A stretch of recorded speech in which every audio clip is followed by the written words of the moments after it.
আজকের এই song March কর্মসূচি ঘোষণা করেছি। প্রতিবাদী সঙ্গীত যাত্রা এর নামকরণ করা হয়েছে সং মার্চ, যেটা হয়তো অতীতে কোনো প্রোগ্রামে আমরা দেখিনি। আমরা এই নামটাকে ধারণ করে ব্যতিক্রমধর্মী, অনবদ্য, অভূতপূর্ব একটি প্রতিবাদের ভাষা বিশ্ব এবং দেশবাসীকে জানিয়ে দেওয়ার চেষ্টা করছি। এবং আজকে আপনাদের দাবি থাকবে কি, মানে আপনারা বললেন যে প্রেক্ষাপট কি, মানে কি দাবি থাকবে আপনাদের? আমাদের দাবি থাকবে যে বাবরি মসজিদ আমাদের মুসলমানদেরকে পুনর্নির্মাণ করে ফিরিয়ে দেওয়া হোক। আমাদের দাবি থাকবে যে ওয়াকফ আইন সংশোধন বিল এটা স্থগিত করা হয়েছে, স্থগিত নয়, একেবারে বাতিল করে দেওয়া হোক। এটা যেভাবে ছিল মুসলমানদের স্বার্থ সুরক্ষার জন্য সেটা যথেষ্ট ছিল, সেভাবেই রাখা হোক। আমাদের দাবি থাকবে অকারণে বিভিন্ন ধর্মান্ধ, উগ্রবাদী, সন্ত্রাসবাদী গোষ্ঠীর মাধ্যমে ভারতের বিভিন্ন অঞ্চলে মুসলমানদের উপর অত্যাচার নির্যাতনের যে প্রক্রিয়া ধারাবাহিকতা চলে আসছে, এটাকে কঠোর হস্তে দমন করা হোক, এটাকে বন্ধ করা হোক।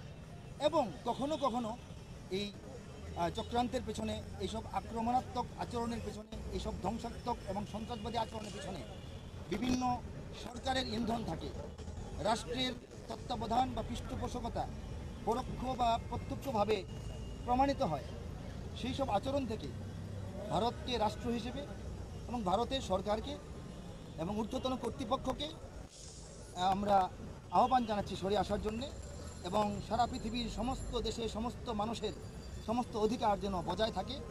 বিশেষ করে ভারতের মুসলমানদের নাগরিক অধিকার, রাজনৈতিক অধিকার, ধর্মীয় অধিকার, সামাজিক অধিকার, সাংস্কৃতিক অধিকার, তাদের পালনের যে স্বাধীনতা, তাদের ঐতিহ্য ইতিহাস রক্ষণাবেক্ষণের যে অধিকার, এগুলিকে সম্পূর্ণভাবে শতভাগ ফিরিয়ে দেওয়া হোক, সংরক্ষণ করা হোক। এগুলো হচ্ছে আমাদের দাবি।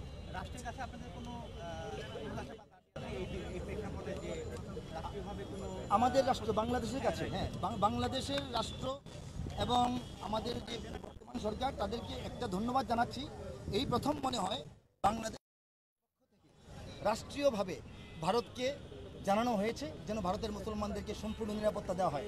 এই জন্য জাতীয় সাংস্কৃতিক কেন্দ্রের পক্ষ থেকে এই ঘোষণা এবং এই উদ্যোগকে আমরা সাধুবাদ জানাই এবং ধন্যবাদ জ্ঞাপন করছি।